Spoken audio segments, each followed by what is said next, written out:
mtima wa mbuye wako, ukukonda iwe ndiye wakuona. Oyamba titi mone mpingo wose choncho tiyamike Mulungu makamaka chifukwa cha dongosolo lopambana limene iye walola kuti lichitike pakati pathu, kuti tikhale nawo msonkhano wakulunga tumenewo, cholinga kuti tiphunzire mawu, kuti tikhale anthu okhazika mu chikhulupiriro komanso mu chiphunzitso cha Ambuye athu Yesu Khristu. Pamene tasonkhana choncho zimafunikira makamaka kukhala anthu omvetsera mwachidwi, komanso anthu amene tikamva tizisunga komanso kuchita. Mu nthawi ino tikhalanso makamaka tili kupitiriza kuphunzira uthenga wabwino umene wakhale olilimbikitsa makamaka moyo wathu wa tsiku ndi tsiku, komanso olilimbikitsa ife magome amene tikuchokera, magome a mpingo wa Khristu. Tikuziwa pamene tili pa dziko lapansi, boma linakonza dongosolo lawika masukulu osiyanasiyana mu dziko lapansi. Cholinga cha masukulu amenewa sikunango asiya kuti anthu tizoona ngati makamaka okongolesa dziko lapansi kapena kuti okongolesa dera lathu limene ife tikukhalamo ayi, koma masukulu amenewa ali nawo ntchito, ndiyo ntchito yosula ana, kuti anawonso pano akasulidwa akhale anthu anzeru, akhale ana anzeru, komanso kuti aziyendetsa bwino zinthu zina monga zapamoyo wa tsiku ndi tsiku. Choncho ndi chimodzimodzinso pamene makamaka Mulungu analola kuti pakati pathu pakhale mpingo. Pamene Mulungu analikira mpingo pakati pathu, makamakaso mpingo umenewu uli nawonso ntchito imene kuti mpingo uzigwira. Sikuti mpingowu Mulungu anawika kuti uzingokhala osangalatsa anthu amene tili pa dziko lapansi, kapena kuti ukhale mpingo umene tingamasapotere makamaka matimu, kapena kuti ukhale mpingo umene tingamapange zinthu monga zamasewero, koma ndi mpingo umene Mulungu anawika. Choncho pamene anawika mpingo umenewu uli nawonso ntchito yakuti mpingo umenewu uzigwira komanso makamaka uzitsatira nthawi zonse. Kotero mu nthawi imeneyi makamaka tifunso tionepo za ntchito ya mpingo, tifuna tiphunzirepo za ntchito ya mpingo. Nkutheka kuti mwina anthu ena sitimadziwa makamaka kufunira kwa mpingo, nkutheka kuti sitimadziwa kuti mpingonso nawo uli nawo ntchito ena kuti uzigwira nthawi zonse pamenepo. Choncho nditi nthawi iso ndi nthawi yabwino kuti tionepo makamaka kodi ndi ntchito ziti zimene mpingo ungagwire, ndi ntchito ziti zofunikira kuti makamaka mpingo ungagwire. Chabwino, tikamona buku lopatulika makamaka timaona pamene Yesu Khristu amapita kunka kumwamba. Asanapita kupita kumwamba, iye makamaka anatsanzika kwa ophunzira ake.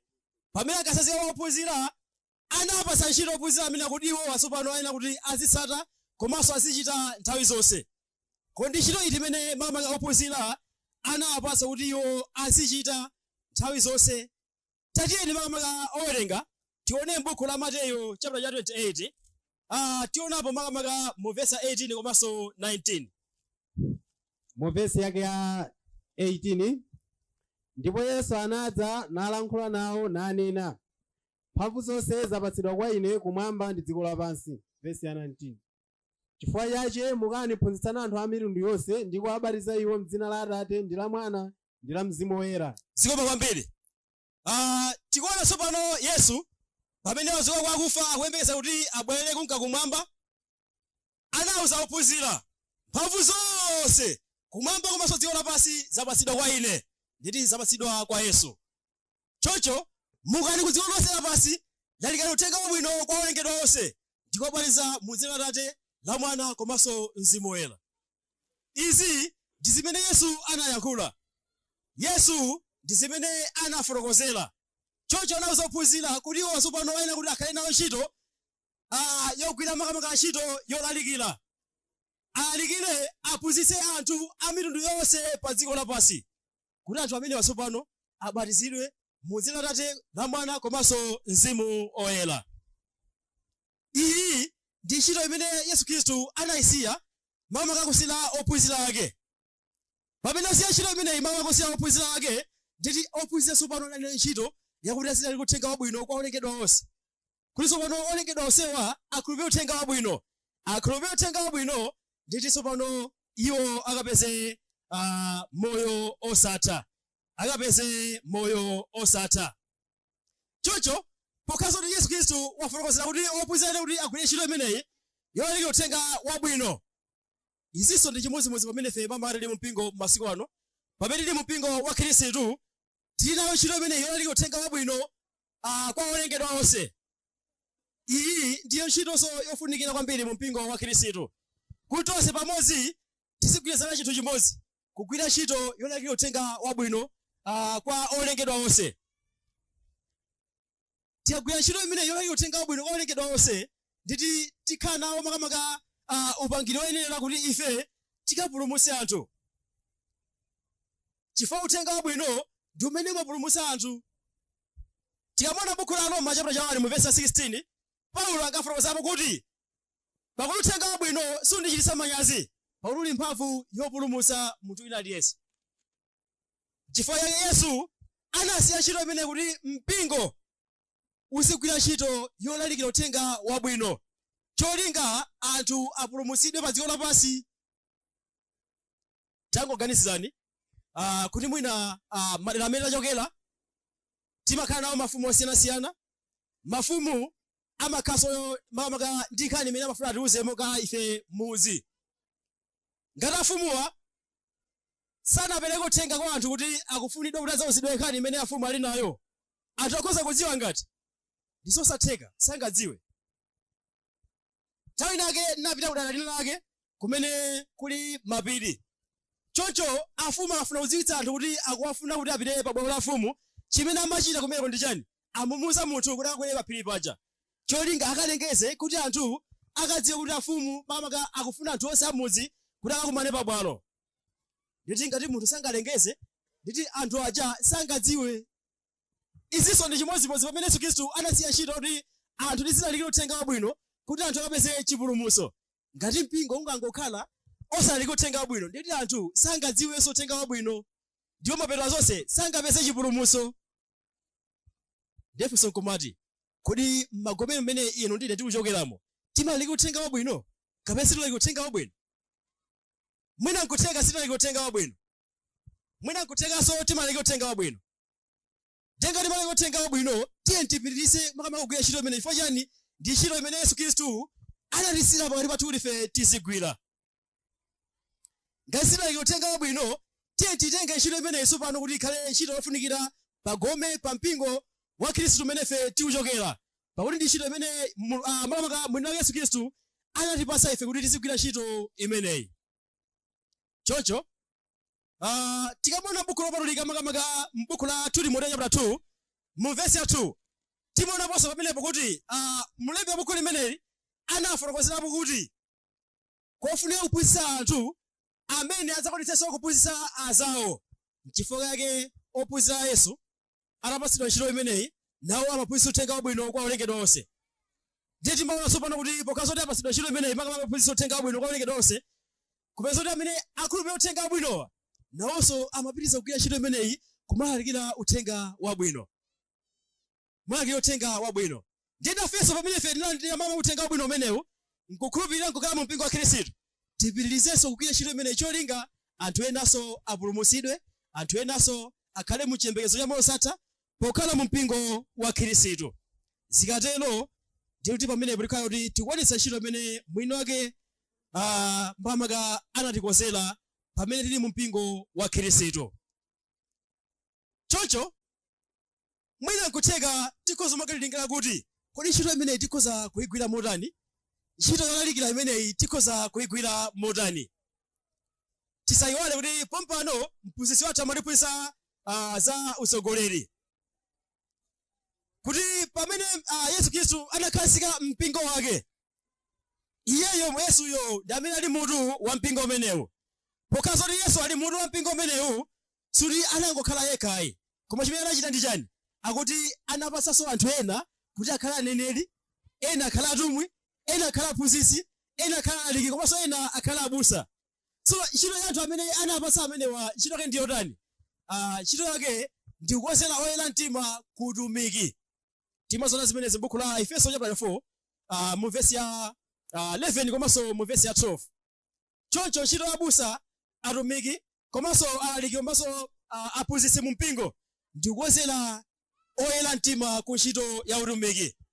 Kotero kuti pamene ife tili m'magome osiyanasiyana mu mpingo wa Khristu, chimene tingachite tsopano kuti ntchito imene yoli kutenga wabwino, pokhala ntchito imene Yesu Khristu analisira kuti tigwire bwino, tingayigwire motani? Nditi tikhoza kuyigwira makamaka pamene abusa komanso azilaliki ndi aziphunzitsi angatikonzere makamaka utumiki umenewo, kuti ife tisagwira ntchito imeneyo m'madera osiyanasiyana, m'madera osiyanasiyana.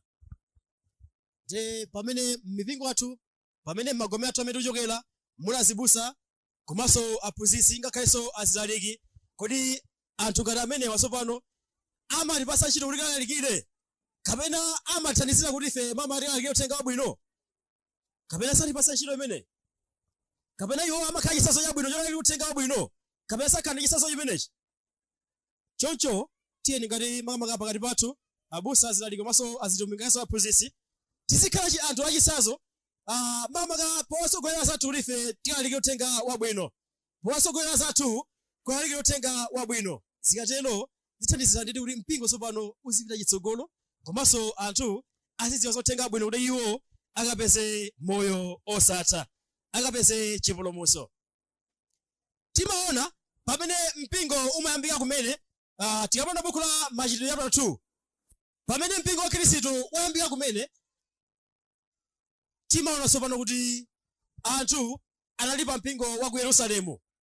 Ali pamenepa panabuka makamaka mpongwepongwe, panabuka chisokonezo chifukwa chakuti anthu samasangalala ndi mpingo umenewu, ndipo anthu anayamba kuzunza akhristu osiyanasiyana pa mpingo makamaka wa ku Yerusalemu. Ndiye chimene chinachitika ndi chani? Nditi mpingo umenewu tsopano unabalalika kusiyapo atumwi okha. Ndiye obalalika tsopano chimene amachita ndi chani? Amati akapita kulera limene iwo apita, amakalikiranso uthenga wabwino. Sutamangokhala kumene kuchayi, amakalikiranso uthenga wabwino. Amakalika uthenga wabwino. Choncho timaonanso kuti mpingo umene wa ku Yerusalemu pamene unayambika, sunangokhala koma umapanga dongosolo lakuti uthenga wabwino uzipitabe pasogolo, kuti anthu osiyanasiyana tidziwe makamaka za uthenga wabwino, za chipulumutso chimene Yesu Khristu anabwera nacho, tidziwe za mpingo ona umene Yesu Khristu anawukhazika. Kotero chimene iwo amachita makamaka pokhala pa mpingo, amachita chinthu ichi: amatuma anthu kuti akalalikire uthenga wabwino, amatuma anthu kuti akalalikire uthenga wabwino. Choncho pamene amatuma anthu kuti akalalikire uthenga wabwino, cholinga cha amafuna zoti nditi uthenga wabwino ufikire madera osiyanasiyana. Uthenga wabwino ufikire madera osiyanasiyana. Tatiyeni makamaka tione chisaso chimenechi cha mpingo umene wa ku Yerusalemu zimene iwo ankachita m'buku limene la Machitidwe chapter 11 mu verse ya 22. Machitidwe chapter 11 pa verse ya 22. Mu verse yake ya 22. Yeah. Ndipo mbiri yawo inamveka m'makutu a mpingo wakukhala mu Yerusalemu. Ndipo anatuma Baranaba apite kufikira ku Antiokeya pa verse yake ya 23. Ameneyo mmene anafika naona chisomo cha Mulungu anakondwa, ndipo anawadandaulira onse kuti atsimikize mtima kukhala ndi Ambuye. Pa verse 24. Chifukwa anali munthu wabwino ndi wodzala ndi Mzimu Woyera ndi chikhulupiriro, ndi khamu lalikulu lidawonjezedwa kwa Ambuye. Pa verse 25. Mufika 26. Ndipo anatuluka kunka ku Tarso kufunafuna Saulo, ndipo mmene anampeza anadza naye ku Antiokeya. Ndipo kunali kuti chaka chonse anasonkhana pamodzi mu mpingo naphunzitsa anthu aunyinji, ndipo ophunzira anayamba kutchedwa Akhristu ku Antiokeya. Zikomo kwambiri. Tikaona makamaka zimene mpingo wa Khristu ku Yerusalemu umachita. mpingo wa Khristu ku Yerusalemu zimene umachita umatuma anthu kuti azikalalika uthenga wabwino. Mwachitsanzo taona pamenepa kuti mpingo wa Khristu unatuma Barnaba kuti iye apite ku Antiokeya kulalika uthenga wabwino kumeneko. Choncho Barnaba atafika ku Antiokeya, atafika kumeneko naye anaona kuti nsakhale ndekha pogwira ntchito imeneyi, koma ndipeze msanga onthandiza makamaka kugwira ntchito imeneyi ya utumiki kuti ndinatilalike uthenga wabwino. Anapita kaye kutalinso kukatenga Saulo kapena kuti Paulo, atamtenga anabwera nayenso makamaka ku Antiokeya. Choncho kumeneko ku Antiokeya anaphunzitsa anthu aunyinji. Anaphunzitsa anthu aunyinji kumeneko, ndipo ophunzira kumeneko anayamba kutchedwa Akhristu. Anayamba kutchedwa Akhristu. Choncho tikuona chitsanzo chabwino kwambiri makamaka mpingo umene zimene umachita pachiyambipo pogwira ntchito imene Yesu Khristu anasiya. Ntchito yake iti yolalika uthenga wabwino. Chimene iwo amachita ndi chani? Amatuma munthu cholinga akalalike uthenga wabwino kuti anthu kumeneko akamve za choonadi, akamve za mpingo woona, mpingo wolondola umene Yesu Khristu anawukhazika, komanso za chipulumutso. Ndiye kodi ife ku mpingo umene ife timachokera, ku gomero limene ife tikuchokera, kodi timakwanitsa kutuma anthu kuti iwo akalalike uthenga wabwino madera ena osiyanasiyana kumene mwina kumene kulibe mpingo? Kapena sitikwanitsa? Taona ni chitsanzo chabwino kuti makamaka mpingo ku Yerusalemu umakwanitsa kutuma anthu. Unatuma Barnaba kuti iye apite ku Antiokeya kulalika uthenga wabwino. Kodi ife kumene timachokerako ntchito ya Mulungu timayigwira kulalika uthenga wabwino? Nanga pamenepo makamaka kumene ife timachokera timatuma anthu kuti akakwanitse kulalika uthenga wabwino kapena sitatuma anthuwo? Iyi ndi ntchito yofunikira kwambiri imene mpingo wena kuti uzichita. Choncho ngati sitikwanitsa kutuma munthu kuti akalalikire uthenga wabwino pa mpingo wathu umene tikuchokera, pa gomero ife imene tikuchokera mpingo wa Khristu, tiyeni tsopano tichitenge chinthu chimene chofunikira kuti tizituma anthu kuti azilalike uthenga wabwino makamaka m'madera osiyanasiyana, cholinga mpingo wa Khristu uzikhala malo pafupi, komanso kuti anthu akapulumutsidwe. Tisangokhala tizitengera chitsanzo chabwino monga mmene azathu aku Yerusalemu anachitira. Komanso timaonanso makamaka azathu omwe makamaka ku Antiokeya. Ku Antiokeya mpingo wa Khristu kumeneko chimene unachita ndi chani? Unakwanitsanso kutuma Paulo komanso Barnaba uja kuti akalalikire uthenga wabwino m'maderaso osiyanasiyana. Ichinso ndi chitsanzo chabwino makamaka chimene ife tingatengerepo kuti pa mpingo umene ife tikuchokerapo tiziyesetsa makamaka nthawi zonse kutuma anthu kuti akalalikire uthenga wabwino m'madera osiyanasiyana, kuti anthu tikuti apeze chipulumutso. Pakuti uthenga wabwino ndi umene makamaka uli mphamvu yakupulumutsa munthu wina aliyense wokhulupirira. Choncho ngati ife sitimakwanitsa kuchita zimenezo makamaka pa mpingo umene ife tikuchokera, tiyeni tikayambe kugwira ntchito imeneyo, cholinga nditi uthenga umene wabwino ukafalikire pena paliponse. Ukafalikire pena paliponse. Zitsanzo zambiri zimene ife timazipeza m'buku lopatulika timaonaponso makamaka ku Tesalonika. Kumenekonso ku Tesalonika amaliko uthenga wabwino, chitsanzo chabwino kwambiri. Mpingo wonse wa Tesalonika umakwanitsanso kulalika uthenga wabwino. Choncho mbiri ya ku Tesalonika yalalika uthenga wabwino inakwanitsa makamaka kufalikira madera yosiyanasiyana, ndipo inafika makamaka ku Akaya, komanso dera lina limene limatchedwa kuti Macedonia. Kumeneku mpingo wa ku Tesalonika unagwira ntchito yolalika uthenga wabwino.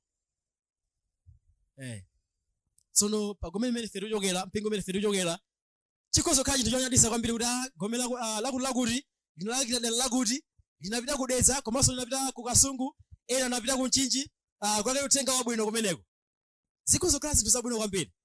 Taonani mpingo wa ku Tesalonika chimene umachita ndi chani? Umakwanitsa makamaka kumapita madera osiyanasiyana kulalika uthenga wabwino. Ndife chingalepese nchani kulalika uthenga wabwino monga mmene azathu amachitira kale?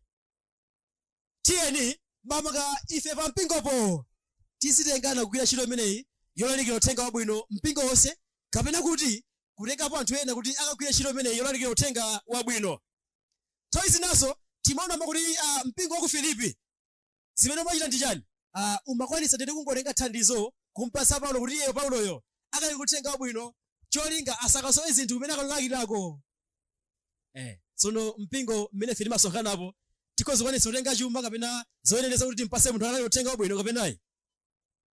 zimatheka nthawi zina kuti mwina chuma chilipo ndalama zilipo zoti zikhoza kugwira ntchito lani uthenga wabwino koma timakwanitsa kungozisunga ndalama zicha.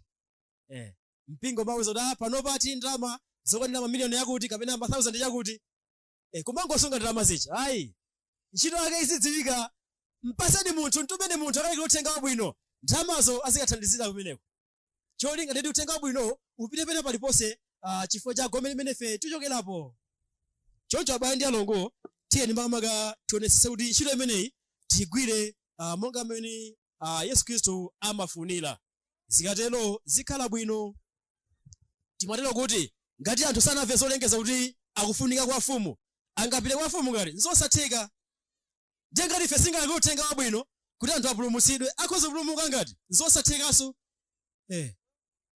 Tiyeni makamaka tipulumutse anthu polandira uthenga wabwino pokhala ntchito imene mwina Yesu Khristu anatisira pa dziko lapansi. Iyi ndi ntchito imene Yesu Khristu anatisira pa dziko lapansi. Choncho si ntchito yokha imene Yesu Khristu anayisiya pa dziko lapansi kuti ife tizigwira pokhala mpingo wa Khristu. Ayi, pali ntchito zambiri zimene ife tiyenera kuti tizichita. Kotero pamene una ntchito imene makamaka yolandira uthenga wabwino pokhala ntchito imene tinapatsidwa pokhala mpingo wa Khristu, ntchito inanso imene ife tiyenera kuti tizigwira ndiyo ntchito makamaka yolimbikitsa mpingo. Ntchito yolimbikitsa mpingo, ntchito yolimbikitsa abale komanso alongo pa mpingo komanso amene ali ofoka. Iyinso ndi ntchito yofunikira kwambiri makamaka mu mpingo wa Khristu. Choncho pokhala zoti ntchito imene ndiyofunikira kwambiri, ndiyofunikira motani ntchito imene kulimbikitsa abale komanso alongo mu mpingo, kulimbikitsa ofoka ngakhenso olimbikira kumene mu mpingo. Ntchito imeneyi ndiyofunikira kwambiri chifukwa chakuti ndiyo ntchito imene ingatithandizire kwambiri kuti ife anthu tizikhala okhazikika kwambiri makamaka pa chiphunzitso cha Khristu. Choncho mpingo uyenera nthawi zonse uzipitiriza osaleka kuphunzitsa, osaleka kuphunzira. Timaona makamaka anthu tikamaphunzitsa makamaka sukulu zino makamaka za dziko lapansi zimene amachita ndi chani? Timachoka ku Nazare kupita primary, secondary ngakhalenso ku college kumene timatenga mwina ma certificate, ma diploma, ena ma degree komanso ena ma PhD.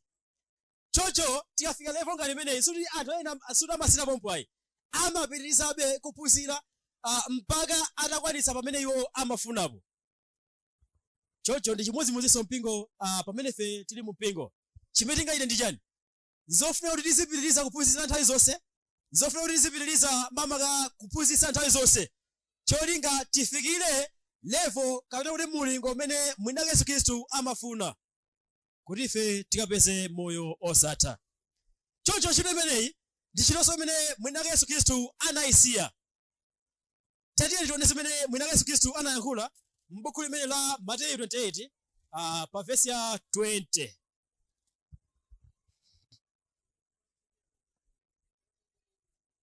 Pa Mateyu chapter 28 mu vesi yake ya 20 ya 10. Ndi kuwaphunzitsa asunge zinthu zonse zimene ndinakulamulirani inu, ndipo onani ine ndili pamodzi ndi inu masiku onse kufikira chimaliziro cha nthawi yapansi pano. Zikomo kwambiri. Choncho pamene Yesu Khristu pachiyambi amapereka ntchito kuti mpingo uyenera kuti uzilalikira uthenga wabwino kwa olengedwa onse, ndipo muwabatize anthuwa m'dzina la Atate ndi la Mwana komanso la Mzimu Woyera. Suti anangolekeza pompo ayi kuti anthu akabatizidwa azingokhala ayi. Chimene Yesu adalonjezera ndi chani? Akuti amene tsopano anthu aja abatizidwa aja amene akhulupirira uthenga wabwino tsopano kuti afuna apeze chipulumutso, chimene tiyenera ife tichite ndi chani? Pokhala mpingo. Choyenera kuchita tsopano pokhala mpingo ndi kuwaphunzitsa anthu aja amene abatizidwa aja, cholinga asunge zonse zimene mwini wake Yesu Khristu anazilamulira. Ndefunso nkumati kodi magome amene ife tikuchokera mu mpingo wa Khristu umene ife tikuchokera, kodi munthu akabatizidwa kumene timakwanitsa kumphunzitsa kuti azisunga zonse kapena ayi? Ndi magome angati amene akhoza kuvomereza kuti amaphunzitsa munthu amene abatizidwa kumene makamaka kuti iyeyo munthuyo akhale okhazikika? Magome ambiri zimene zimachitika ndichi, timati tikangobatiza munthu uja timamusiya. timamusiya motani? Timati aziphunzira ndi makamaka tsiku loyamba la sabata pamene ife tasonkhana pamodzi. Aziphunzira Sunday. Tiyafika ku chechi Sunday lija tsiku loyamba la sabata, timati aziphunzira nawo mu nthawi imeneyo. Koma Yesu amati chani apa? Amati munthu amene ubatizidwa ayenera kutani kodi? Aphunzitsidwe, akaphunzitsidwa nditi asunge zonse zimene Yesu Khristu analamulira. Izi ndizofunikira kwambiri makamaka pa mpingo lonse, pa komene lonse mene ife tikuchokera mu mpingo wa Khristu, kuti munthu amene ubatizidwa kumene tizimphunzitsa. Tikamphunzitsa munthu iyi akhala okhazikika makamaka pa chiphunzitso cha Khristu. Tingoyerekeza kuti tapita ku sukulu imene ili sukulu yophunzira kuyendetsa galimoto. Tafika kumene kuja ku sukulu yophunzira kuyendetsa galimoto, atipasa makiyi, ataloletsa mu galimoto muja ngotipasa makiyi kuti galimoto ndimeneyi, yendetsani galimoto ndimeneyi. Osatiuza mene tingayendesere, osatiuza kuti tiyafuna kubwera mbuyo timapanga chochi, tiyafuna kupita kutsogolo timapanga chochi, kuti tikhoza kukwanitsa kuyendetsa galimoto ija kapena sitingakwanise. Ndisayidziwikire kuti galimoto ija sitingakwanise kuyendetsa. Chifukwa chani? Pakusokera chinthu china chake kuti ife tikwanise kuyendetsa galimoto, ndicho kuphunzira. Atiphunzitse mene ife tingayendetsere galimoto ija. Choncho mpingo wa Khristu zimene umachita ndi chani? Timangomutenga munthu uja ngati kuti tiyangomuletsa galimoto, kumpasa makiyi kuti yendetsa galimoto ndimeneyi, osamphunzitsa mene angayendetsere. Zimene machita tampasa makiyi tatsegulira walowa, koma osamphunzitsa mene munthu yuyi angayendetsere galimoto. Tsono ndizofunika kwambiri kuti pamene munthu abatizidwa kulowa mu mpingo wa Khristu aziphunzira. Cholinga munthu uyi adziwe zonse, komanso asunge zonse zimene Ambuye wathu Yesu Khristu analamulira. Zikateronso pano amakhala kuti munthu uyi akusunga pang'ono ndi pang'ono.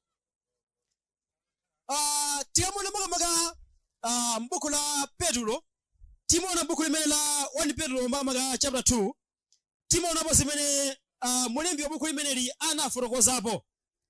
Mulembi wa buku limeneli anafotokoza chinthu chofunikira kwambiri makamaka kwa ife abale komanso alongo pamene tili mu mpingo wa Khristu, komanso kwa munthu amene walowa kumene mu mpingo wa Khristu. Chinthu chofunikira ndi chiti chimene makamaka mulembi wa buku limeneli anafotokoza. Tiyatiye tione buku limene la 1 Petro chapter 2 pa verse yake ya 2. Mu verse yake ya 2. Yeah. Lirani monga makanda alero, mkaka oyenera opanda chinyengo, kuti mukakule nayo kufikira chipulumutso. Zikomo kwambiri. Timadziwa paja kuti pamene mwana wabadwa kumene nthawi zonse amakhala khanda, amakhala mwana ochepa kwambiri, mwana wakhanda. Choncho kuti mwana uja akule chimene chimafunika ndi chani? Nditi kumafunira kuti mwana uja tizimpatsa mkaka oyenerera, mkaka wa mawere umene umakhala ndi zinthu zonse zofunikira kuti mwana uja akule mwamphamvu komanso akule mwathanzi. Izinso ndi chimodzimodzi pamene tili mu mpingo wa Khristu. Pamene munthu wabatizidwa kumene, choyenera kuchita ndi chani? Munthu uja aziphunzitsidwa, azipatsidwa uthenga oyenera tsiku lake. Osati kuti walere mudeti munthu uyu aziphunzira Sunday lokha monga mmene ife tonse timaphunzira. Ayi, chimene tikuchita ndi chani? Tizikhala nayo nthawi yowaphunzitsa anthu amene abatizidwa kumene, powapatsa uthenga owayenerera iwo wacha. Powapatsa uthenga owayenerera umene ungathandizire kuti iwo wacha azikhala anthu okhazika mu mpingo wa Khristu. Kuwaphunzitsa makamaka kuti adziwe za mpingo woona, komanso kuti adziwe kufunika kokhala mu mpingo woona, komanso za makhalidwe oyenera mu mpingo. Ndi makhalidwe ena amene amafunikira pokhala kuti iwo ali ngati khanda limene labadwa kumene mu mpingo. Nzosatheka kuti mwana amene wabadwa kumene mu mpingo, makamaka mwana wabadwa kumene kumbanja lina lake kumpasa chakudya cholimba, ayi sizitheka. Kapena kumpasa mwina phala limene tinga makombe, ayi nzosatheka. Chimene timachita ndi chani? Timampa pang'ono-pang'ono, kumpasa mkaka, kena kumpasa zinthu zamazimadzi, kena kasopano pamene mwana uja akukula pamene timampasa zolimba. Choncho tichimodzimodzinso pamene ife tili mu mpingo wa Khristu, osangofikira kumphunzitsa zinthu zimene munthu uja sangakwanitse kuzisunga, ayi, koma tipange dongosolo monga mpingo wa Khristu. Pamene tikuchokera m'magoma osiyanasiyana, tikhala dongosolo kuti anthu amene abatizidwa kumene tisaphunzitsa nthawi inake. Kandi mkati mwa wiki, ka tsiku loyamba la Sabata, kaya mamawa tsiku loyamba la Sabata, kacha kumazulo anthu aja aziphunzira zoyenera tsiku lawo. Zikatero tsopano anthu aja azikhala okhazikika. Iyi ndi ntchito imene Yesu mwini wake anayisiya mu mpingo wa Khristu, cholinga munthu amene pano kumene mu mpingo wa Khristu azikhala okhazikika. Kodi magome amene ife tikuchokeramo, mu mpingo amene ife tikuchokeramo, kodi timaphunzitsa anthu amene abatizidwa kumene amene sitiphunzitsa? Timangowasirira kapena kuti mwina alowe mu mpingo umenewo basi kungowaleka aone kuti achani? Nthawi zambiri simathe kuti timabatiza anthu ochuluka pachaka, koma chimene chimachitika ndi chani? Anthu aja chifukwa asanakhazikike pa chiphunzitso cha Khristu amakwanitsa kungosiya. Chifukwa chani? Sanakhazikike. Zimene amaphunzira zoti si size yawo, zopirira muyeso. Koma tiyeni pokhala mpingo wa Khristu tikozidongosolo kuti anthu amene abatizidwa kumene azikhala ndi nthawi yoti aziphunzira mwapaderadera, cholinga akhale anthu okhazikika. Si okhawa anthu amene ayenera kuti aziphunzira mwa mpingo wa Khristu amene abatizidwa kumene. Ayi, timanena kuti maphunziro a dziko lapansi anthu amayesetsa kufika ku college kandi ku university kutenga diploma kandi certificate kandi degree kama PhD, koma amapitirizabe utani kodi kuphunzirabe nthawi zonse. Choncho nafenso pamene tili mu mpingo wa Khristu, pamene abatizidwa kalekale tili mu mpingo amene wa Khristu, chimene na ife kuchitanso ndi chani? Tizipitirizabe kuphunzira nthawi zonse. Tiyamaphunzira nthawi zonse zithandizira tsopano kuti tizikwanitsa bwino kusunga zimene mama Ambuye athu Yesu Khristu amatilamulira. Tatiyeni mama tione zimene analemba mulembi wa buku la Aheberi chapter 5 pa verse ya 12 mpaka 14.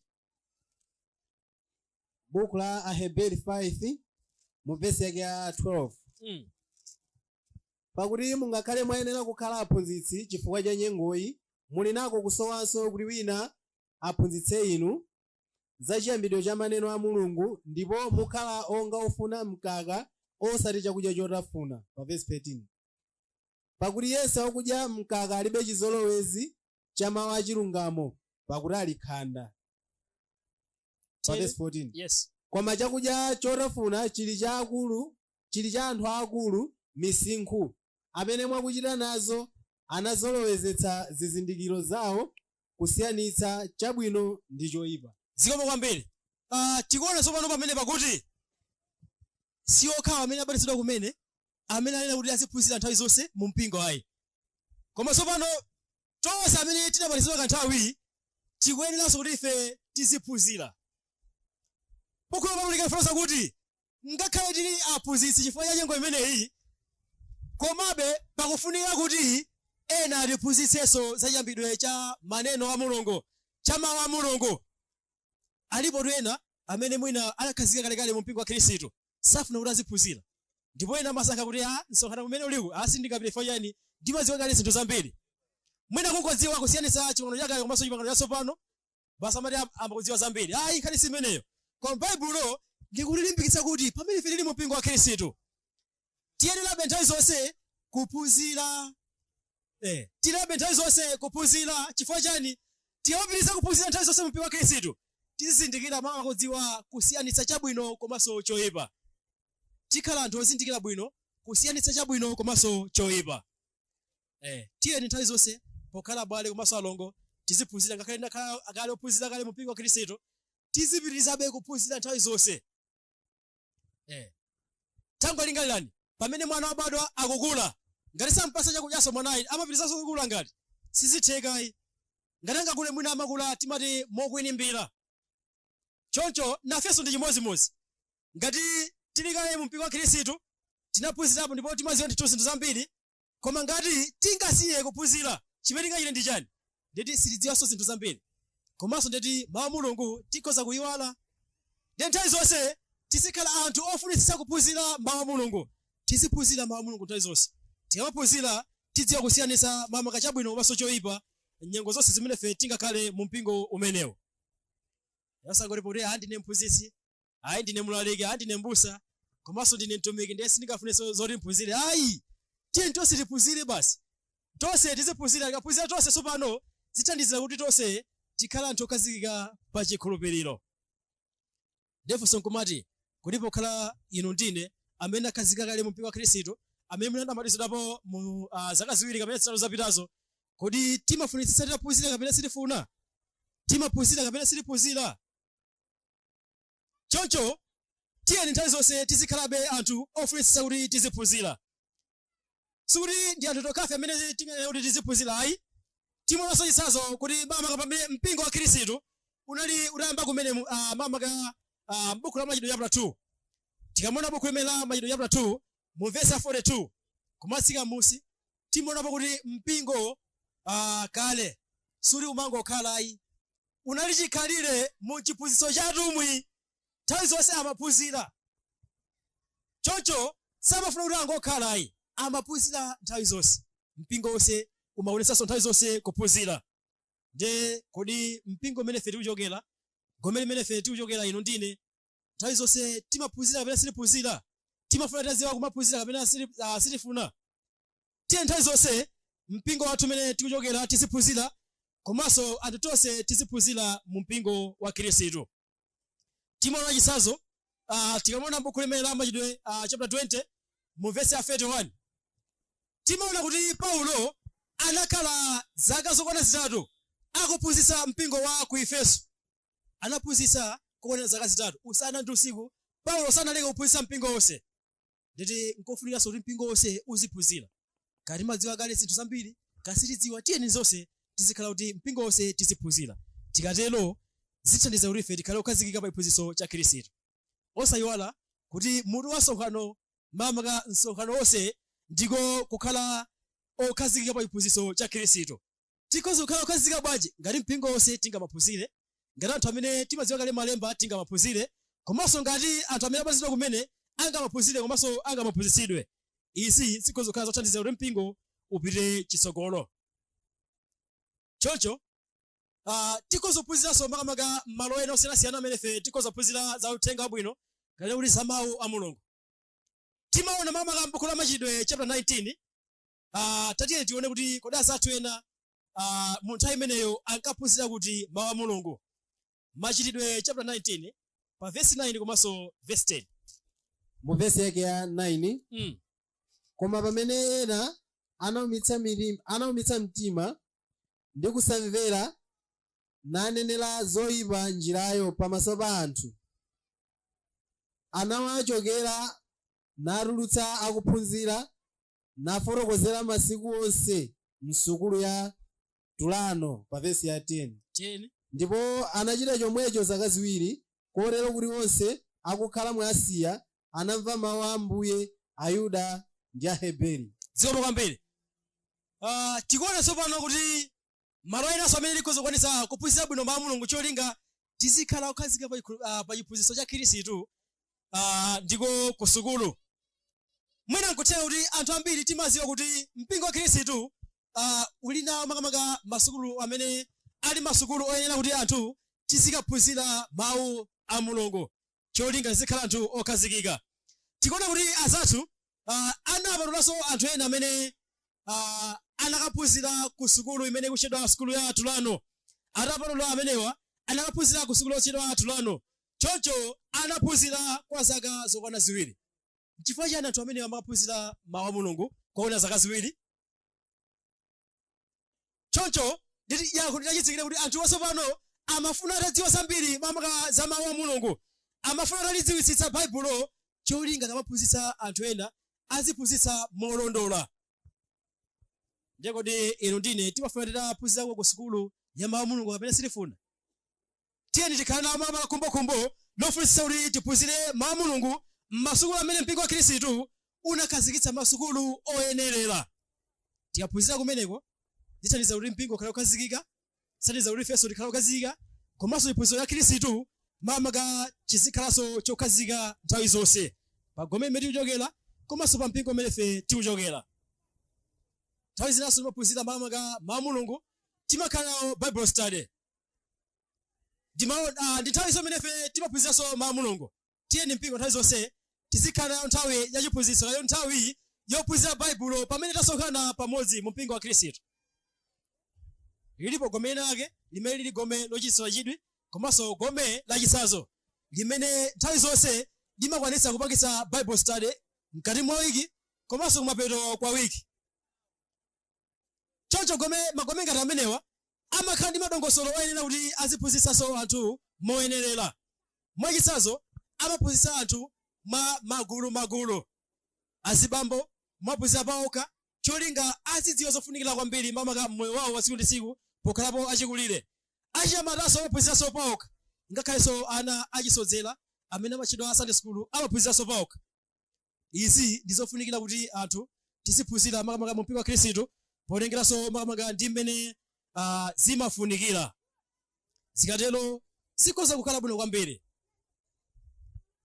Iyi ndi ntchito imene tinapatsidwa pokhala mu mpingo wa Khristu. Ntchito imeneyi imene tinapatsidwa makamaka kulimbikitsa mpingo wa Khristu, timaonjezeraponso kulimbikitsa ofoka. Buku la Aroma chapter 15 mu verse ya 1 amati pamene ife tili olimba tiyenera kunyamula za ofoka. Tisazikondweretse ife tokhayi koma tinyamulenso za ofoka. Tikanyamulanso za ofoka ndi pamenepo timakhala kuti tikwaniritsa chifuniro cha Khristu. Nde pamene ife tili olimba mu mpingo wa Khristu tinamba takwanitsapo makamaka kuphunzitsa anthu ena amene ali ofoka. Tinamba talimbikitsa amene ali ofoka. Zimatheka pagome kuti mwina tinawo abale komanso alongo amene ali ofoka. Pamwezi paja mwina kungobwera kamodzi kamwina pachaka kungobwera mawiki akona atatu. Kodi anthu ngati amenewa abale ndi alongo ngati amenewa timakwanitsa kuwalimbikitsa wena sitikwanitsa kuwalimbikitsa? Gome limene ife tikuchokeramo timalimbikitsa kapena ayi? Nkutheka kuti mwina timangowasiya koma ndizofunikira ngati hayi ndi ntchito yathu yoti ife olimba amene tili mu mpingo wa Khristu umenewo tichite chani? Tizalimbikitsa nthawi zonse kuti nawonso akhale olimbikira. Osayiwala paja buku la Aroma chapter 12 mu verse 11 amalifotokozera momvera bwino kuti tisakhale anthu akulesi machitidwe athu koma tikhale anthu achangu mu uzimu potumikira Ambuye. Tikhale anthu achangu bwanji? Ngati pali munthu ofoka tiye timbweze timulimbikitse. Zikatero zimakhala bwino. Choncho timaonanso kuti makamaka m'buku limene la 1 Tesalonica chapter 5 mu verse ya 14 limatero kuti tilimbikitse anthu amene ali ofoka mu chikhulupiriro. Tizilimbikitsa anthu amene ali ofoka mu chikhulupiriro. Zikatero anthu ngati amenewa zimathandiza kuti azikhalabe olimba nthawi zonse pamene ife tiwabweza, pamene ife tiwalimbikitsa. Nthawi zinaso zimatheka kuti mwina munthu olimba amene anali olimba mu chikhulupiriro wabwerera mbuyo wafoka. Ngakhale malemba amatifotokozera kuti anthu ngati amenewa kuti tiabweze kuti abwere mu mpingo wa Khristu kumakhalabe kovutirapo. Tikamona buku la Aheberi chapter 6 mu verse ya 4 komanso mu verse mpaka 6 timaonapo kuti anthu amene analowa kale uthenga wabwino ndipo anadziwa kufunikira makamaka pokhala mu mpingo wa Khristu akabwerera mbuyo kuti tiabweze amene anali kuti ndi okhulupirika kwambiri, amene anali kuti ndi achidziwitso kwambiri, amakhala ovutirapo. Chifukwa chani? Tikapita nthawi zina ndiwonso amene amakutsegulani malemba kuti malemba amatere amakhala ovuta. Koma titani pokhala ife amene tili mu mpingo wa Khristu pokhala ntchito yathu yolimbikitsa anthu osiyanasiyana mu mpingo wa Khristu tisafoke pang'ono ndi pang'ono, tizalimbikitsabe cholinga anthu ngati amenewa abwerebe mu mpingo. Choncho zili ngati monga amene timachitira pamene tazala mtengo uja tikamauthirira pang'ono ndi pang'ono umakhala kuti ukukula. Koma ngati tangosiya mtengo uja ndeti umafa chifukwa kuti madzi asowekera pa mtengo pacha. Ndi anthu ngati amenewa amene ali oti anadziwa kale chikhulupiriro ndi okhalitsa makamaka mpingo wa Khristu ndipo abwerera mbuyo, tiyenibe pang'ono ndi pang'ono tizalimbikitsa cholinga abwere mbwino mu mpingo wa Khristu kuti nawo azakhale okhazikika. Choncho kulimbikitsana mu mpingo timalimbikitsana makamaka kudzera mu kuphunzira. Kuphunzira mawu a Mulungu ndi kofunikira kwambiri makamaka mu mpingo wa Khristu.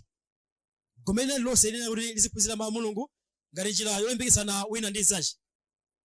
Chifukwa buku la Aheberi chapter 3 mu verse 13 amati tidandaulirane makamaka pamene patchedwa lero kuti wina angaumitsidwe ndi machenjerero asananyenyerekeze. Tilimbikitsana motani? Tidandaulirana motani? Timadandaulirana makamaka kudzera mu mphunziro kumaphunzitsana wina ndi mnzake. Choncho kufunikira kophunzira timaona kuti kuphunzira mawu a Mulungu nthawi zonse ndikofunika kwambiri. Kufunikira kwake ndi kuti tikamona buku la 2 Yohane mu verse 9 timaphunzirapo makamaka pamenepo kuti tisapitirire pa chiphunzitso cha Khristu. Tikangopitirira pa chiphunzitso cha Khristu tilibe Mulungu komanso tilibe mwana. Tenga tingaphunzire mawu a Mulungu nthawi zonse sikuthandizira kuti anthufe tikhale okhazikika pa chiphunzitso cha Khristu, tisapitirire pa chiphunzitso cha Khristu. Kufunikira kophunzira kolimbikitsana mwamaka mu chiphunzitso pamene tili mu mpingo wa Khristu. Kufunikiranso kwina timaonapo konso kuti pamene tikuphunzitsana mwamaka mawu a Mulungu kudzera mu kulimbikitsana ndikofunikira kwambiri. Chifukwa chani? Zimathandiza kuti anthu pamene tikuphunzitsa mawu a Mulungu tisamapotose mawu a Mulungu pamene tikuphunzitsa komanso pamene tikuphunzira. Tatiyeni makamaka tione zimene mulembi wa buku limene la 2 Petro zimene anafotokozapo.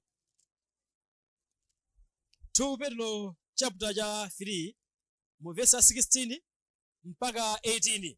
Kufunikiranso kwina komalimbikitsana kudzera mu kuphunzitsana mawu a Mulungu tsiku ndi tsiku pamene fe tili m'magome komanso mu mpingo wa Khristu.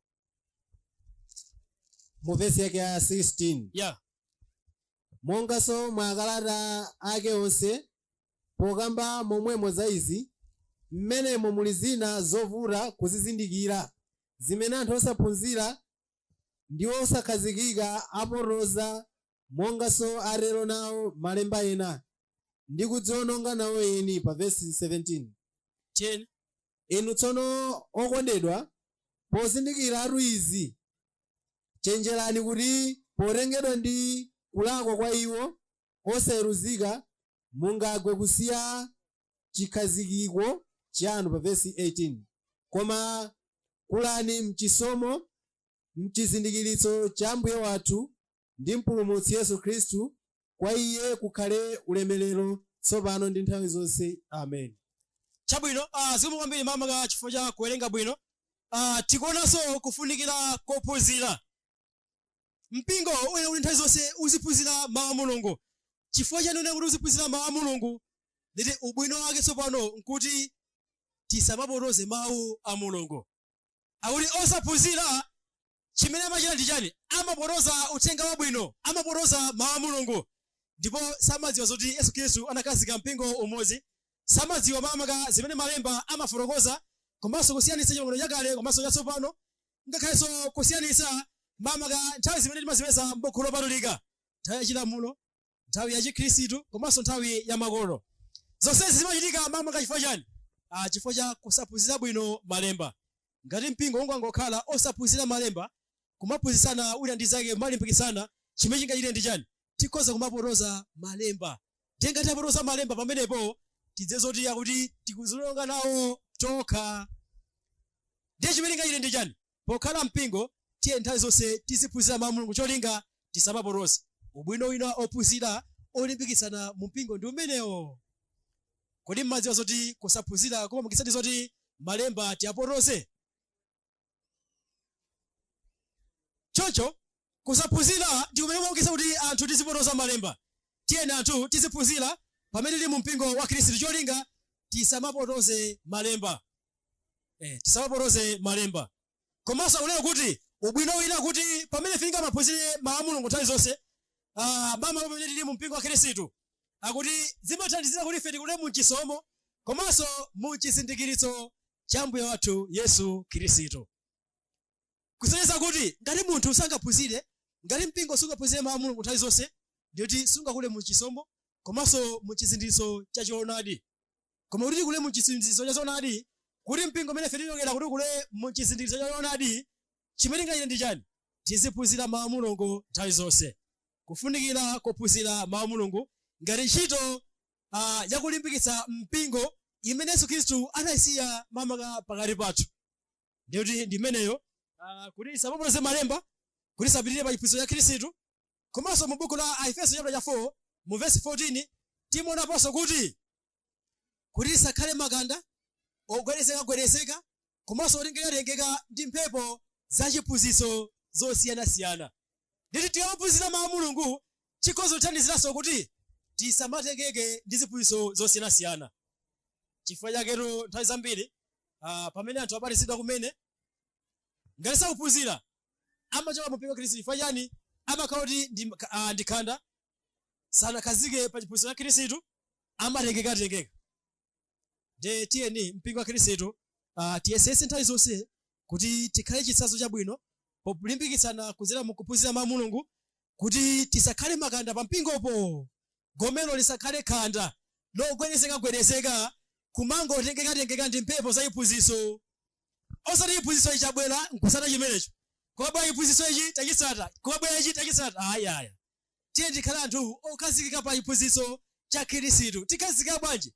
Pophunzira mawu a Mulungu nthawi zonse. Zikatero zitithandizira bwino kwambiri kuti anthu tikhale ndi chiyembekezo chenicheni cha moyo osatha. Mwina nkutheka magome amene ife timachokera ali pa abale komanso alongo, kapena gome lonse mwina limatengeka ndi ziphunzitso zosiyana chifukwa choti mwina siphunzira bwino mawu a Mulungu.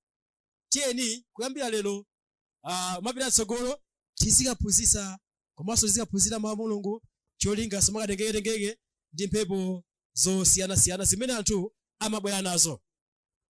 Paulo m'buku la Machitidwe chapter 20 anachenjezanso makamaka akulu aku mpingo wa ku Efeso kuti nkuthekanso kuti mwina pamene akuphunzitsani chonchi pakati panunso pakhoza kukhalapo mimbulu ina imene apoloza uthenga umenewu wabwino. Choncho mukhale ochenjera.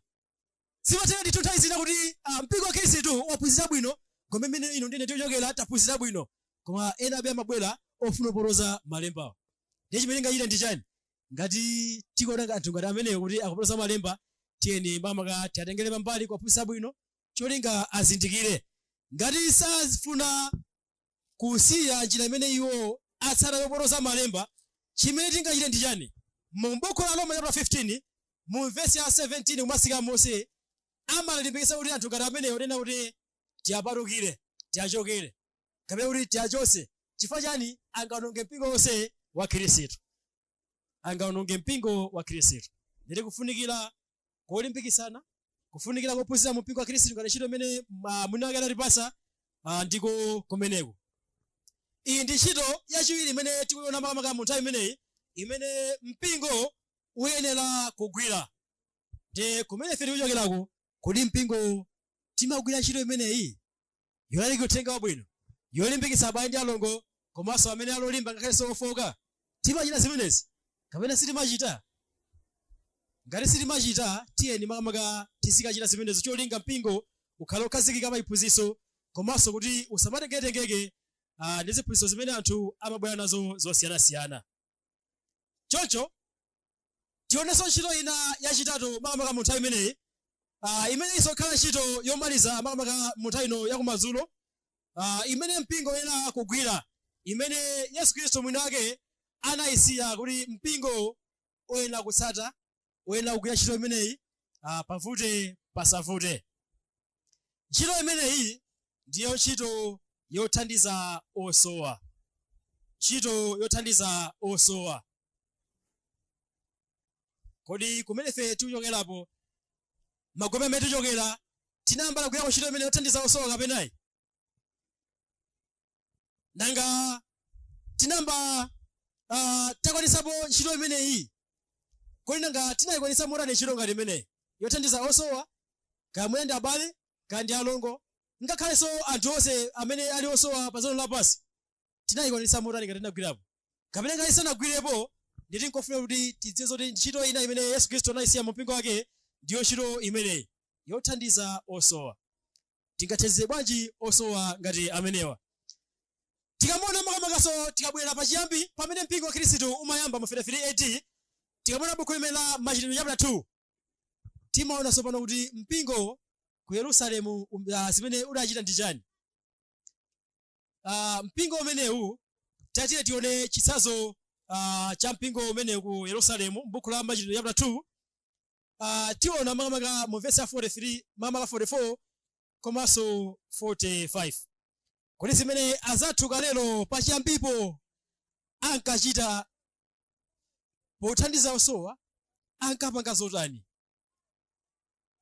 Mu verse yake ya 44 ndipo onse akukhulupirira anali pamodzi nakhala nazo zonse zodyerana. Pa verse 45 tieni ndipo zimene anali nazo ndi chuma chawo anazigulitsa nazigawira kwa onse monga momwe yense anasowera. zikomo kwambiri. tikuona makamaka mpingo wa Khristu wayambika kumene. Utayambika kumene tsopano ali nayonso ntchito imene iwo amagwira, ndiyo ntchito yothandiza osowa. Choncho ntchito imeneyi amayigwira motani? Zimene amachita abale ndi alongo ndi kuti amabweretsa zinthu pa mapazi atumwi, pamaso atumwi, kwa pasa atumwi. Atumwi tsopano ndi amene amagawa kwa abale komanso alongo amene anali osowa mu nthawi ngati imeneyo, pamene anali pamodzi mu chiphunzitso cha atumwi, komanso onse pamene anasonkhana malo amodzi. Chimene amachita ndi yani? Amagawira wina aliyense monga amene chimusowa. Ndipo abale ndi alongo mu nthawi imeneyo samasowa kanthu chifukwa motani? Chifukwa chakuti abale ndi alongo amazipereka kumagulitsa zinthu, akagulitsa zinthu zija amabwera nazo pa mpingo, ndipo mpingo tsopano umagawa kwa anthu amene alosowa. Choncho zinthuzi amagulitsa osati kuti mpingo makakamiza kuti kagulitseni zakuti mubwese uno athandiza osowa. Ayi, samapanga choncho ayi. Koma amagulitsa monga mmene iwo mtima wafunitsira, monga mmene iwo mtima wafunira.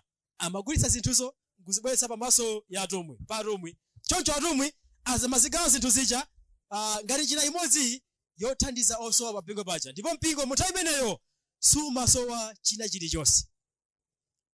Nde mpingo umene ife tikuchokera, mpingo wa Khristu, magomero amene ife tikuchokera, kodi timapanga zimenezo monga mmene asathu ankachitira kapena ayi? Kodi abale ndi alongo tinayamba kugulitsapo zinthu kuzibweretsa ku mpingo kuti akagawe kwa osowa kapena ayi? Ngati sanapangemo zimenezo, tiye titengere chitsanzo monga mmene asathu adachitira pachiyambi. Mmene asathu ankachitira pachiyambi, amagulitsa zinthu zawo monga mmene afunira, osati mpingo kakamiza, nkuzibweretsa pa mpingo, ndipo mpingo tsopano umakhala ntchito yogawira osowa monga mmene anthu analili, komanso anthu mmene monga mmene anthu amasowera. Izi zimachitika mu nthawi imeneyo mpingo utayamba kumene. Choncho timaona kuti izi pamene zimachitika choncho zinapitirira ndithu mpaka kuona m'buku limene la Machitidwe chapter 5 komanso Machitidwe chapter 6. Machitidwe chapter 6 timaonanso kuti mpingo anthu ena tsopano anali kuti ndi makamaka osowa, pamene anali osowa amasokeranso thandizo lina. Ndiye chimene achita atumwi ndi chani? Atumwi anaona kuti pokazoti kuti anthu achuluka, mpingo wakula, chimene chingachite ndi chani? Kuti anthu osowa ngati awa azipezanso thandizo, komanso kuti ife tizigwira ntchito lake uthenga wabwino kuti anthu tsopano apulumutsidwe.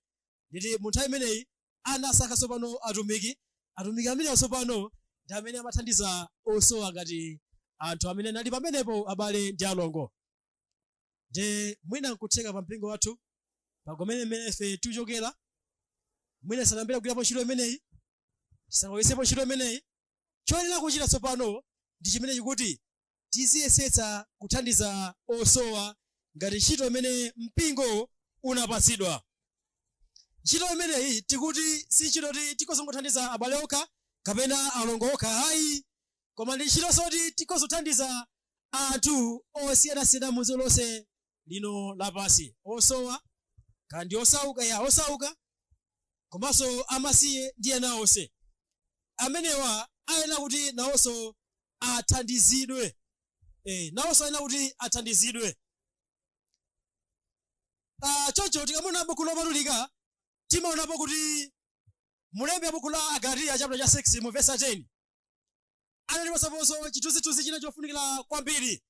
Nthawi zina timaona paja timapatsidwa kuti tiwerengane. Choncho amati tiwerengane mwina tikhale m'magulu okwana anthu 10. Pamene tapatsidwa kuti tiwerengane tikhala anthu okwana 10, akufunika anthu okwana 10. Chofunikira paja timati uzambira iwe mwini kuziwerenga wekha kuti ine 1, uyu 2, 3 mpaka ukafika 10. Osati 1, 2, 3, 4 mpaka 10 nditi iweyo tsopano umazipatula. Koma chimene chimafunika ndi chani? Kumambira mwini wake kuwerenga 1 ine, uyu 2, ena 3, ena 4. Tsono izinso ndi chimodzimodzi makamaka mu dongosolo lothandiza osowa. Dongosolo lothandiza osowa chimene tingayenera kuchita ndi chani makamaka? Tatiye tione buku limene la Agalatiya chapter 6 mu verse ya 10. Choyenera kuti tichite makamaka ndi chotani?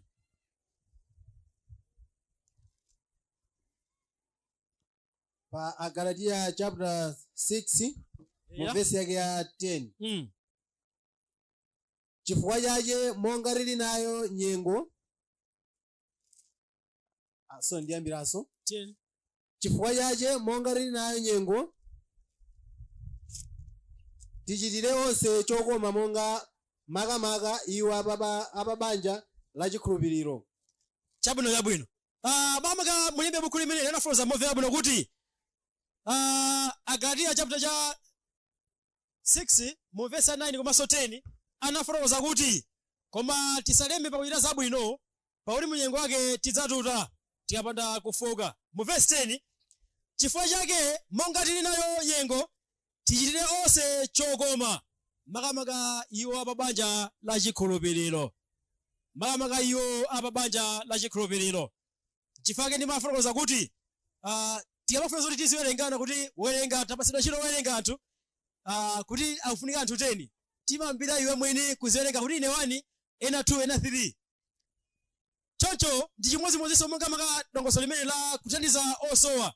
Chimene tikanena kuchita ndi chani? Pokaza kuti osowa ndi anthu tonse amene mamaka ndi anthu ochuluka mu dziko lapansi, koma tizambira amene ali mu mpingo wa Khristu.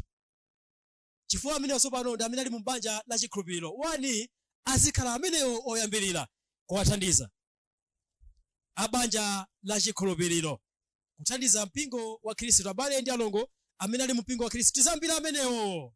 Tikambira amenewo sopano kenako tizipita kwinako.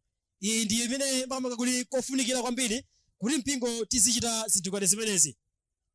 Chifukwa timaona mamaka tikamona buku la machitidwe timuna chisaso chomvera bwino kuti pamene ku Yerusalemu mamaka kunafika njala, abale ndi alongo aku Antiokeya anakwanitsa mamaka kusonkha mathandizo osiyanasiyana kuti apite ku Yerusalemu cholinga akathandizire kumeneko kuti anthu abale ndi alongo amene agwidwa njala ayera kuti iwo athandizike asasowe chakudya.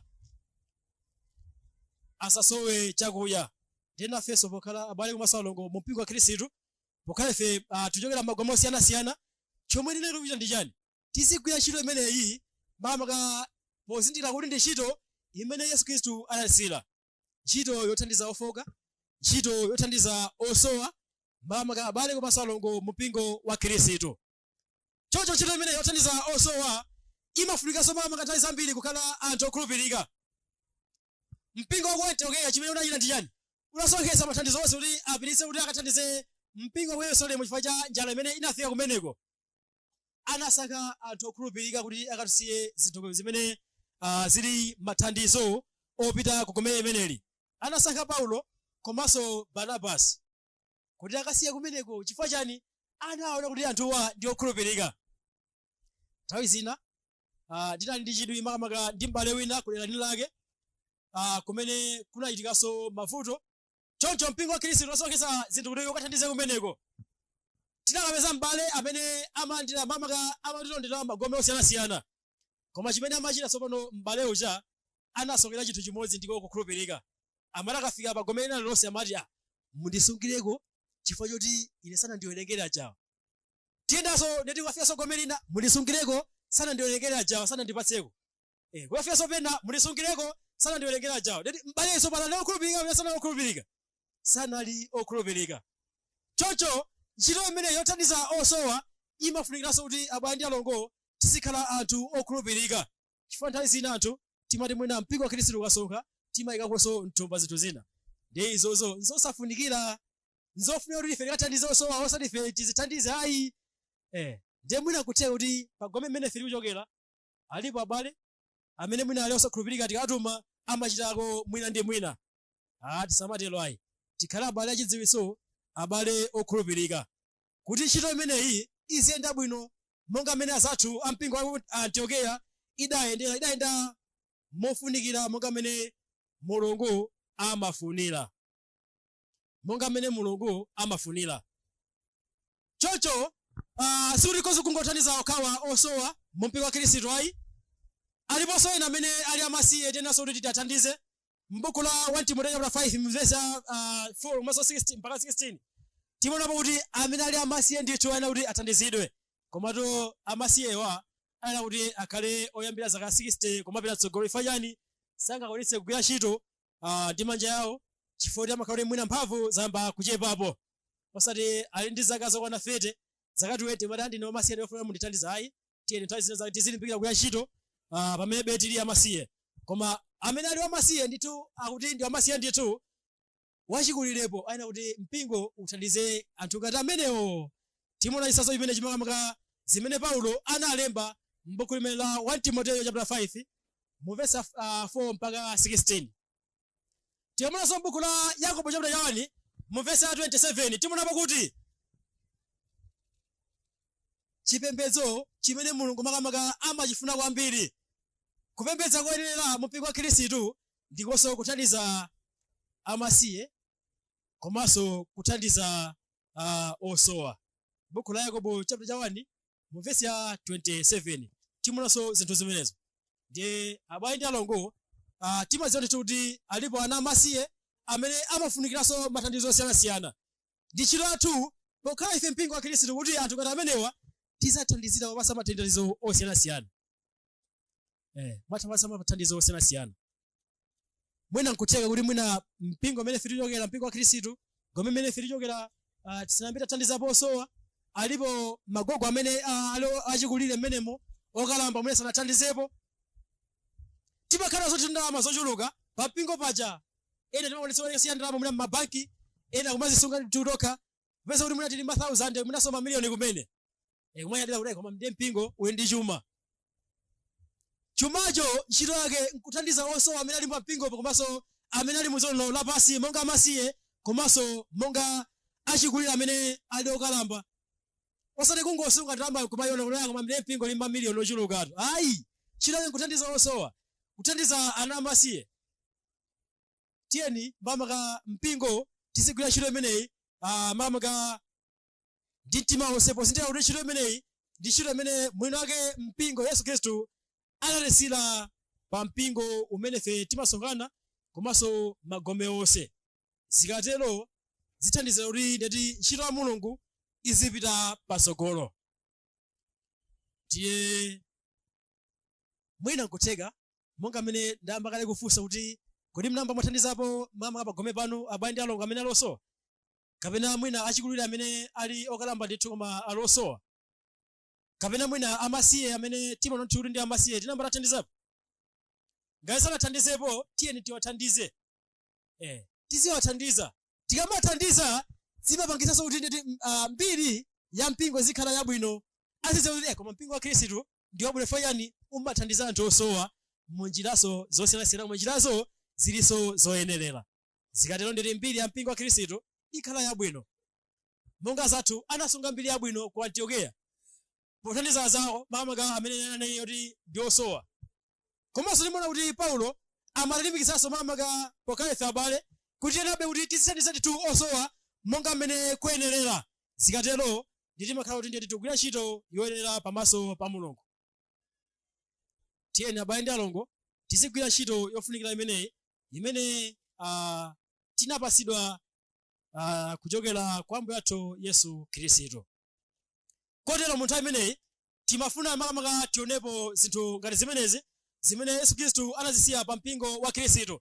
sikuti anasiya mpingo wa Khristu kuti tingopanga makalabu ampira kuti zisewera mpirapo hayi si ntchito ya mpingo imeneyo hayi ntchito imene Yesu Khristu anayisiya taonapo kuti ndi ntchito kuti tiziphunzitsa anthu kuti anthu apeze chipulumutso akhale mu mpingo wa Khristu ntchito ya mpingo yophunzitsa anthu komanso taonaponso kuti ntchito ya mpingo ndiko kulimbikitsa ofoka ngakhalenso mpingo wonse umene fe timasonkhanapo ntchito ya mpingo imene Yesu Khristu anayisiya komanso amene apatsidwa kumene ali kuti aziphunzitsidwa ntchito ya mpingo ndi imeneyo tionaponso kuti ntchito ina ya mpingo ndiyo ntchito yothandiza osowa amene ali mdziko lapansi mu mpingo wa Khristu komanso kunja kwa mpingo wa Khristu kodi ife ntchito zonse timazikwaniritsa amene sitikwaniritsa ngati sitikwaniritsa tiye tikamachoka pano tikabwera m'magome athu tizikagwira ntchito imeneyi yolalika uthenga wabwino tizimva zoti gome lakuti pacha linalaki uthenga wabwino m'maderaso osiyanasiyana okwanira mwina 50 kaya 10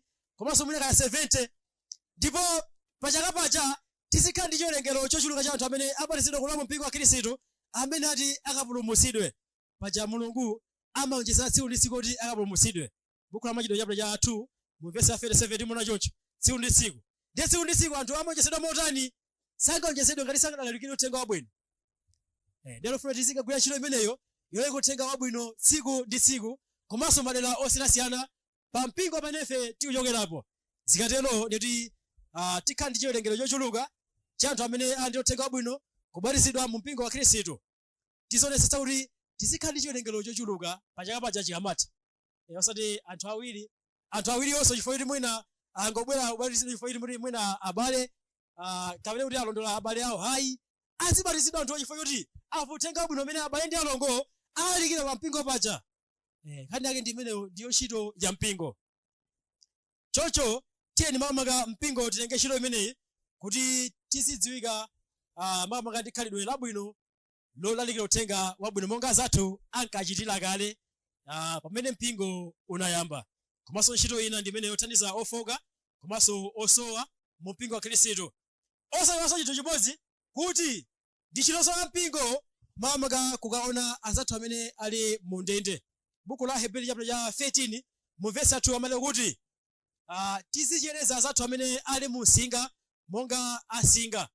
Amene ali mu ndende ndi ntchito yathu ife sopano mpingo kuti tizipita kumene kuja kukawaona kukalimbikitsanso ndi malemba komanso kumathandizira amafunikanso mathandizo athu pokhala ife abale komanso alongo mu mpingo wa Khristu. Kodi gome imene muchokera ino munamba mapitako makamaka kukuona amene ali ku prison kapena msanakaonepo amene ali makamaka ndende zosiyanasiyana tinamba taonapo. Timaziwa makamaka azathu amene amakhala ndende zosiyanasiyana amakhala anthu kuti akusokera zinthu zofunikira kwambiri. Choncho ndi ntchito yathu yoti nafenso zingathandiza kumene kuja tiyathandiza polalikira uthenga wabwino kuti nawo akhulupirire uthenga wabwino ngakhale ali komweko komanso kuwathandiza pa zosowa zosiyanasiyana za moyo wa tsiku ndi tsiku. Ndi ntchitonso ya mpingo imeneyo. Timafuna zoti tiphunzirepo makamaka zinthu zimenezi zimene zofunikira kwambiri pa mpingo wa Khristu. Ntchito zitatu. Ngati sitikwanitsa tizikasatha. Ngati timakwaniritsa tipitirize kusatira ntchito zimenezi kuti lero mpingo uzikula mu chidziwitso, chizindikiriso komanso okazikika pa chiphunzitso cha Khristu monga moto wa msonkhano wonse umene makamaka tasonkhana mu tsiku la lero. Nkutheka kuti mwina pakati pathu alipo magome amene saonetsa kuphunzitsa anthu. Choncho nkuthekanso kuti mwina pakati pathu alipo amene anabatizidwa kumene koma amabwerera mbuyo foti sanakwanitse kuphunzitsa bwino. Mwinanso nkutheka alipo amene ali anthu ndithu olimba koma anabwerera mbuyo makamaka kusatanso ziphunzitso zina. Iyi ndi nthawi yabwino tsopano kuti tibwerere mu mpingo wa Khristu. Tibwerera bwanji? Ngati tinasiya mpingo wa Khristu kusata zinthu zina makamaka ngakhale nalo limba ngati nabatizidwa kumene koma sinaphunzire bwino kuchoka mpingo wa Khristu. Nditi nthawi yabwino ndi imene kubwerera mu mpingo wa Khristu. Tibwerera bwanji? Nditi tibwerera makamaka polapa zochimwa zathu. Tikalapa nditi tizisiye zochimwa zathuzo. Zochimwa zake ziti zimene zinapangitsa kuti ife tibwere tipite makamaka kwina zikatiwe zithandizira. Mwina kutenganso olimba tinalipo koma tinabwerera mbuyo. Tiyeni nthawi yabwinonso ndi imeneyi kuti makamaka tikhale anthu obweranso mu mpingo wa Khristu. Nkutenganso mwina pakati pathu tilipo amene sili mu mpingo wa Khristu. Choncho pamene sili mu mpingo wa Khristu ngakhale tikagwira ntchito kandi zachifundo zothandiza anthu osiyanasiyana nditi timagwirabe koma tili kunja kwa mpingo wa Khristu. Chipulumutso sitingachipeze. Timaona pa buku la Machitidwe chapter 10 analipo munthu wina amene amapanga zachifundo amene amachedwa Cornelio Quintilio. Choncho amapanga zachifundo anali kunja kwa mpingo wa Khristu. Koma chimene chimafunika ndi chani? Kuti iyeyo akhale munthu wochita zachifundo komanso kuti apeze chipulumutso, kubatizidwa, kulowa mu mpingo wa Khristu. Ndiye mwina nkutheka pakati pathu tilipo ndithu amene timachita zachifundo kuthandiza anthu osowa. Mwenso timatikwanitsa kuona anthu amene ali ku ndende kuthandiza amasiye koma sili mu mpingo wa Khristu. Chimene tingachite ndi chani? Tivomereze makamaka Yesu Khristu pamene tamva uthenga, tikavomereza tilape machimo athu, tikalapa tibatizidwe, tikabatizidwa tikhale mu mpingo wa Khristu. Cholinga zachifundo tizichita mmenemo. Tikamachita mmenemo tsopano mu mpingo wa Khristu umenewu tikapeze moyo osatha. Chifukwa tikuona kuti Cornelio Quintilio anabatizidwa kulowa mu mpingo wa Khristu nkumachita za chifundo chicha cholinga akapeze moyo wosatha. Iyi ndi nthawi bwino imene mama nthawi ya mayitanidwe kuti mwina nkutheka tilipo ndithu pakati pathu amene tina kuti tizita za chifundo tili mu mpingo wa Khristu. Ndi nthawi bwino kuti tivomereze komanso tibatizidwe kulowa mu mpingo wa Khristu. Komanso ife Khristu kale mwina sitimafuna kuphunzira, mwina chifukwa chosafuna kuphunzira tinatengeka ziphunzitso zina zachilendo. Nthawi sabwino kuti tibwerere mu mpingo wa Khristu kudzera mu njira ya kuvomereza machimo athu ndi kuwasiya kulapa kumeneko. Chocho ndeti tifunsa nyimbo kuti pamene makamaka tikubwera kutsogolo kuno abale timayima mbali komanso alongo tima mbali pamene tiwemira tsopano kubwera kutsogolo kuno ndeti tifunsa nyimbo kuti atiyambitsire nyimbo pamene abale ndi alongo komanso amene sali abale komanso alongo mu mpingo wa Khristu koma afuna akhala abale komanso alongo mu mpingo wa Khristu tibwere kutsogolo kuno kuti tibatizidwe cholinga tikhale mmenemo kuti zonse ntchito yonse imene Yesu Khristu anayisiya tizichita tili mmenemo. Choncho nthawi yabwino ndi imeneyi. Mulungu atidalitse pamene tichita chisankho chabwino kukhala mu mpingo wa Khristu komanso kutidalitsa chifukwa cha kumvetsera uthenga umenewu tonse amene tavomereza kuti tifike malo ano monga mwachifuniro cha Mulungu komanso monga amene tatsimikizira mtima. Mulungu atidalitse tonse mwa Khristu Yesu. Amen. Mtima wa mbuye wako ukukonda iwe ndiye wakuona ngopirira. Mtima wa mbuye wako ukukonda iwe ndiye wakuona